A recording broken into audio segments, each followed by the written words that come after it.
Imagine this. You're in a job interview or a conversation with a native speaker. You want to say, "I am very busy," but you want to sound more professional and fluent. Instead of the basic words, you say, "My hands are full right now."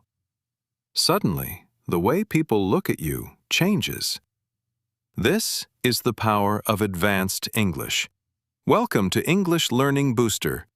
If you want to build real confidence, master English fluency, and become a better version of yourself through storytelling, you are in the right place. Today, we are moving away from beginner English. We are going to explore the phrases, verbs, and secrets that native speakers use every day. By the end of this 30-minute lesson, you will have a toolkit of advanced expressions that will make you sound natural and confident.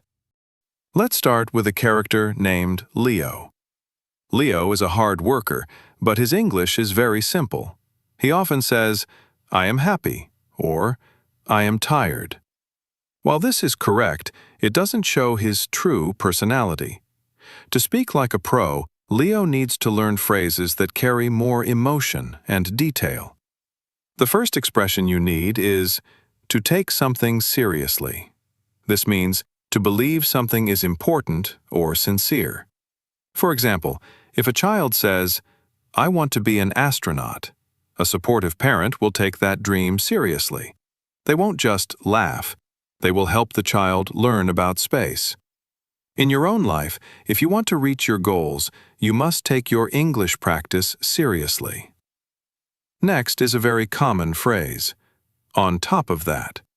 We use this to add information, usually when we are surprised or when things are going wrong. Imagine your phone dies, and then it starts raining while you are walking home. You would say, "My phone died, and on top of that, it started raining." It adds a layer of drama to your story. Sometimes English words can be tricky. Take the phrase, "quite a few."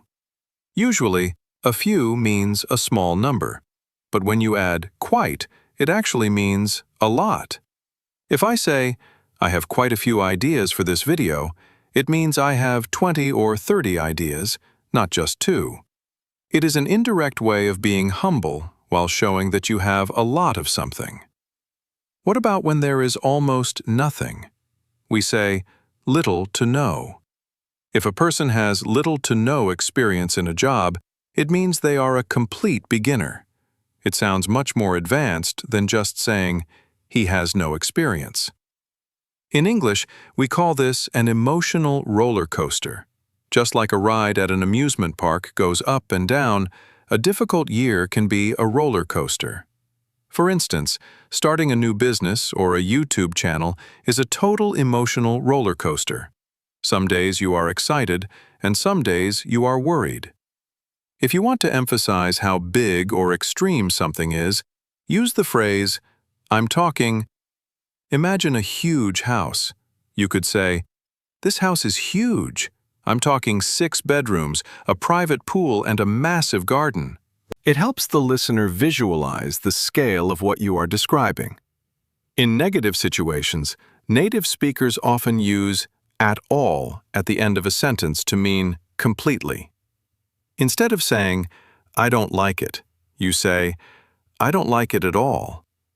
It shows that there is zero doubt about your feelings. Now, let's talk about success. In the professional world, people often mention a 6-figure salary. This refers to a salary over $100,000. It is a symbol of financial freedom and high success.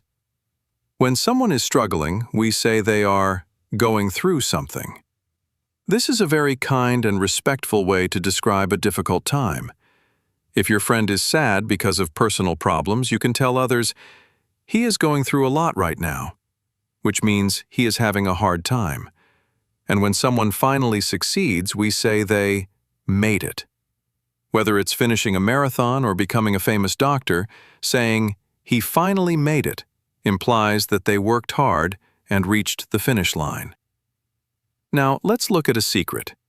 You don't always need big, difficult words to sound advanced. You can use simple verbs in an advanced way. Take the verb tell.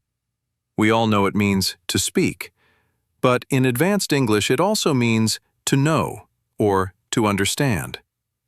If you look at two twins and they look exactly the same, you can say, I can't tell them apart. Or if someone is lying, you might say, it was hard to tell if he was being honest. Another one is the verb do. We usually use it for actions, but you can use it to emphasize the truth.